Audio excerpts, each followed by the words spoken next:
Okay, so we're here with last night's lineup review. You can see I didn't cash my single entry lineups, but I did cash mostly everything else. This is my late night showdown lineup I placed, but as you can see, Anthony Davis with the snowflake. Who would have thought that? Not me. But he played like crap. He screwed me over in that lineup to cash higher. My single entry didn't cash because, Kennard, he played okay.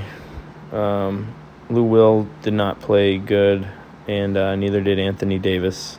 So what can you do? Especially Eric Paschall. You almost had to play him in your cash lineups, right? He was 85% owned, so that play didn't kill me. But if I wouldn't have played him, maybe I still would have cashed. But as you can see, though, our Schroeder play did hit, though, so that's good. Like I said, I thought he was going to get a lot of minutes and a lot of potential on offense with him trying to get acclimated with the offense. And instead of in that lineup of putting Harris, I put Karis LeVert in, and that ended up paying off. So let's check out some of my highest scores of the night in my GPPs. As you can see, this one had Curry, George, Kennard, Harrell, Serge Ibaka, Kyrie Irving, and a dud from Pascal again. So, 260, not bad. Here's one with the Joe Harris and the Wiseman instead of the Pascal, but still around 260. I think that the winning lineup was around 290, so it's still 20-some points away. Lou Williams killed me in some lineups, that's for sure. Harold did okay. So, in total, I was in for about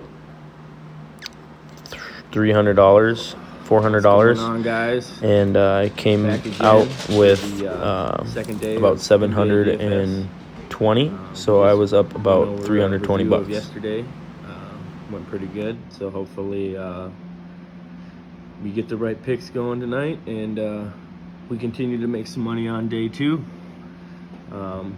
If you guys are watching again from yesterday, please comment down below after you like this video, and let me know how you guys did last night. So tonight there's 13 games. I think the moral of the story today is going to be pricing discrepancies. There are so many players new to the league or new to brand new teams this year that are just severely underpriced today.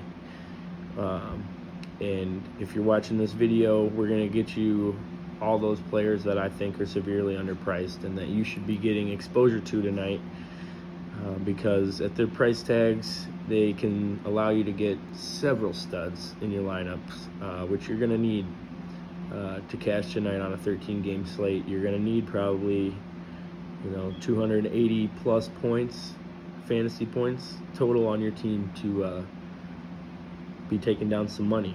So I'd like to first start off with my personal favorite game of the night. It's going to be super sneaky. There's so many players underpriced in this game. You could literally play 4 or 5 players from this game alone that will allow you to get all 3 studs that you would like to play on tonight's slate. And that game's going to be, wait for it, the Minnesota Timberwolves and the Detroit Pistons. So a lot of people that either are new to DFS or that have a bad memory or don't pay attention to the Timberwolves don't know how fast of a pace that this team plays at now that they have D'Angelo Russell, Malik Beasley, and Juancho Hernan-Gomez. After those trades towards the trading deadline last year, they went from scoring about 100 points a game on average to 140 points a game on average. You're telling me that they're scoring 40 more points on average a game more than they were previous to that trade. With that being said, I think if you guys would like to make some money on a cheap bet, on a futures bet here, I'm betting that the Minnesota Timberwolves make the playoffs this year. Put that down, write it down. It's going to happen. So you can basically get Malik Beasley, Keelan Hayes, D'Angelo Russell, and Plumlee in your lineups. And you are still able to get players like Luka Doncic, ran back with either Devin Booker or DeAndre Ayton. Or instead of one of those two, you can even put in Trae Young with those guys. And if you plug in another cheap rookie that's likely to see over 20 minutes tonight, like a Patrick Williams for the Chicago Bulls at the cheapest salary you can get on DraftKings, as well as Devin Vassell, or Vassell, whichever it's pronounced, but he plays for the Spurs, and he's also only $3,000. And both of those players look like they could potentially start. And even if they don't start, they're going to see over 20 minutes. And at $3,000 of a salary, if they get 20 fantasy points, which is, if they played 23 minutes and at a fantasy point a minute, which is not that much to ask, I don't believe, especially in their positions today.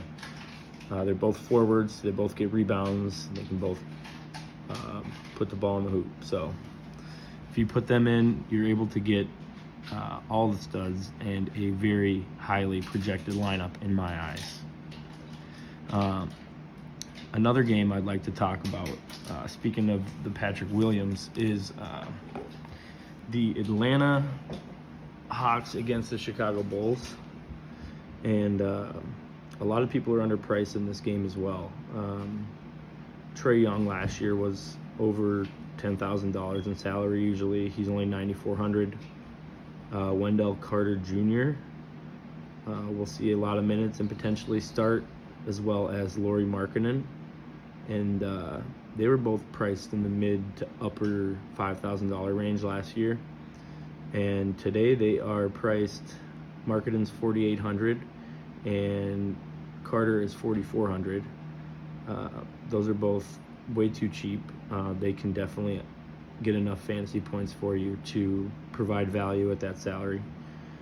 On the Hawks side, also DeAndre Hunter is only $4,400, and he'll see a step up in role as their starting center's out. So Collins will probably move to the center, and Hunter will play more of the 4. They'll probably put Gallo at the 3, and then Trae at point and Reddish at the 2, or Herter at the 2. So I like Collins, Hunter, or Trae Young from the Hawks side. And if you think it's going to be a high-scoring game, which Vegas seems that it is going to be, some of the studs are priced well for the Bulls as well.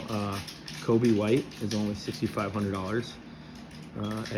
If you go look at his game logs from last year, he can easily put up 30 to 50 fantasy points night in, night out. So at $6,500, you usually want 6 times value in a GPP, which would be like 37 fantasy points. And I think that's right in his alley for what he's priced at today. And like I said earlier, Patrick Williams, $3,000. Put him in at least a couple of your lineups. I'd advise on any slate, like I said, at least play 5 lineups. If you're playing 5 lineups and you don't have that much money to spend, put them in the 50 cent, put them in $1. Diversify yourself so you have a little bit more odds to come through and get a W and get in the green and win some money. There's only 2 more games that I really wanted to, or 3 more games that I really wanted to touch base on. The next one is the San Antonio Spurs against the Memphis Grizzlies. So I had mentioned Devin Vassell earlier. He was playing very, very well in preseason in about 25 to 30 some minutes a game, and he was putting up 30 some fantasy points a night in the preseason, and he was playing with the starters, and he was performing well. I mean, the other teams couldn't seem to stop him. He reminds me a lot of a young Kenyon Martin, where he's just super athletic and super hungry for those rebounds and going up, and he's going to dunk on you. He can also shoot the mid-range, but he's more like a Montrezl Harrell or something like last night. And those players, they find the ball. They hustle towards the ball, and they'll get you those peripheral stats to rack up the fantasy points, even if he's not scoring. And at $3,000, just like Patrick Williams, I think you either play Patrick Williams or Devin Vassell in all your lineups tonight. You don't have to play them both unless you're feeling really frisky, but I would play one of those 2 players in your lineup so you can move up elsewhere and get your studs that are going to perform very well tonight. And for the Grizzlies side, Jaren Jackson Jr. is out tonight, leaving Brandon Clark at only $5,600 at a significantly increased role here tonight. And the Spurs are not good at defending power forwards and centers, so that would make him, as well as Jonas Valanciunas, good plays. I think Brandon Clark will be the way more owned of the 2.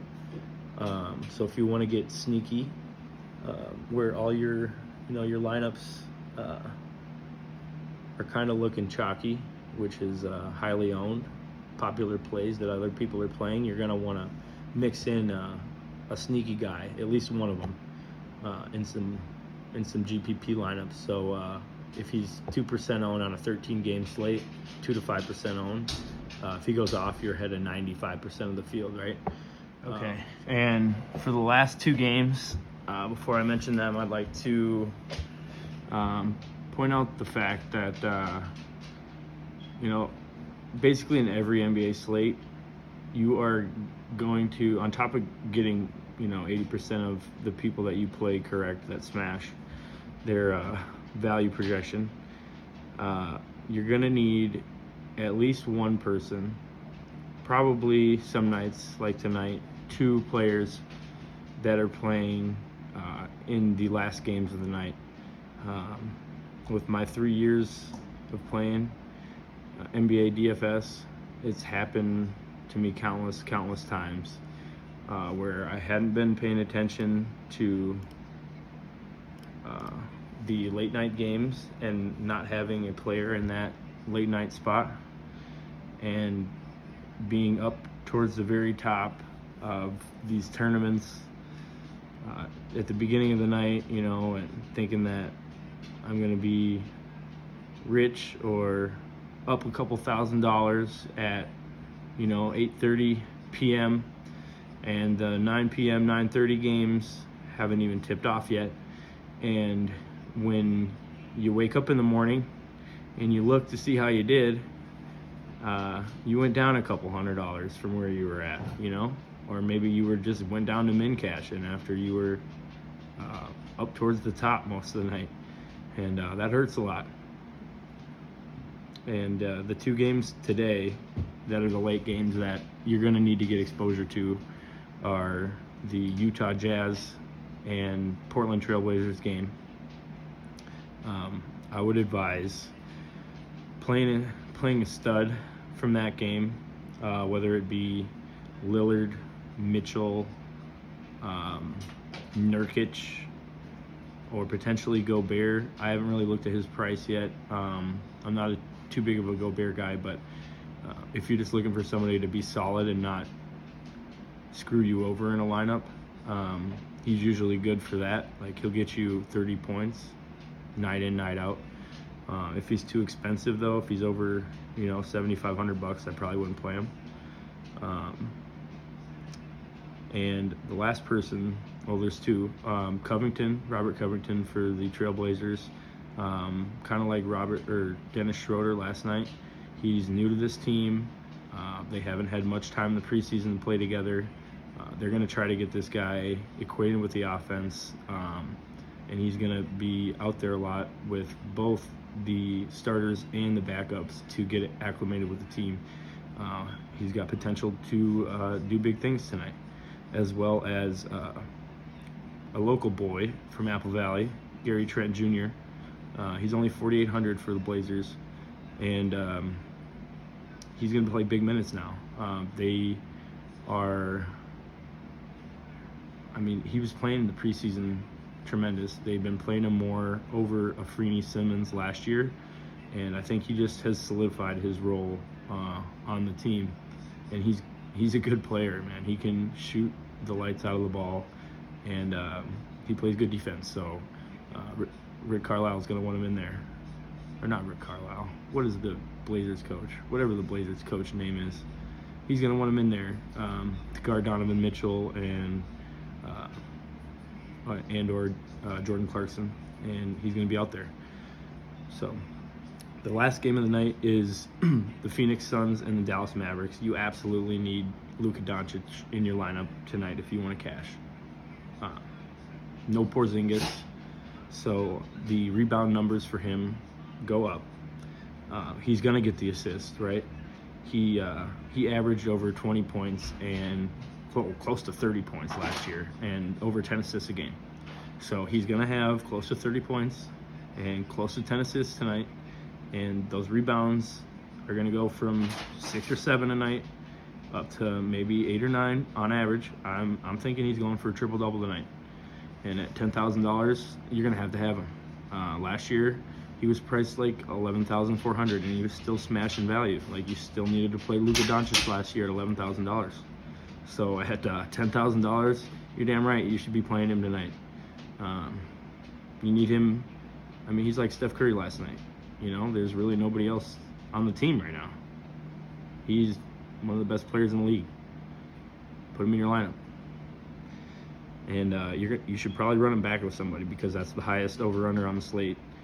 My choice would be DeAndre Ayton because Porzingis is out, right? I just mentioned it.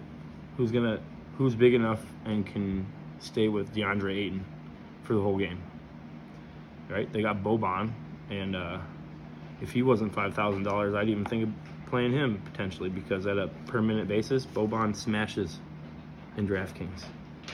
He'll go out and play 10 minutes and go 12 points, 10 rebounds in 10 minutes. Dude is crazy, but he's slow. DeAndre Ayton is way quicker than him. Ayton's going to play 30-plus minutes tonight, and he's going to have over 10.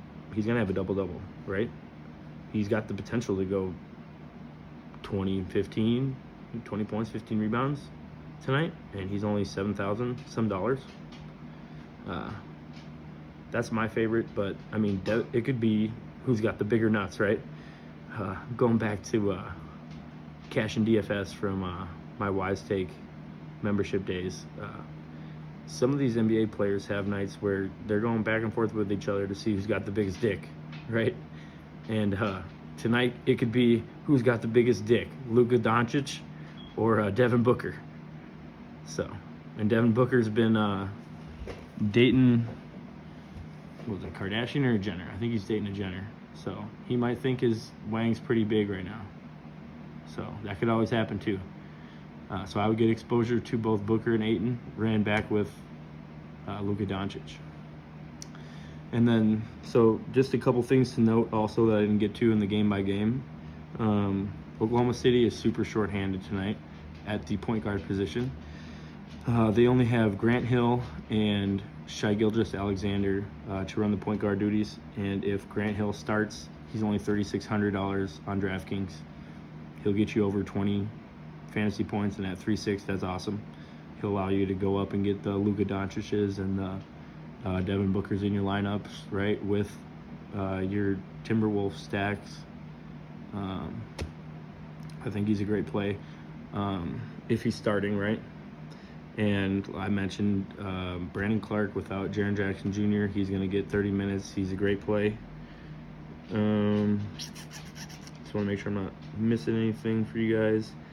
Domantas Sabonis, severely underpriced. I don't like that game in general, but he was priced mid $8,000 range last year, maybe even close to $9,000 some nights. He's going against the Knicks. He's a double-double machine, 20-point, 20-rebound machine. Look at the dude's game logs. Go click on it. Click on his name on DraftKings. It'll show you his past game performances. At 3,400, he's going to hit value, and he could potentially smash value at that price. So just want to get that name out there as well. Thanks for watching, guys. I'll be back again tomorrow. Sorry it took so long today to get this out. Hope you guys do well today, and we'll see you later. Peace.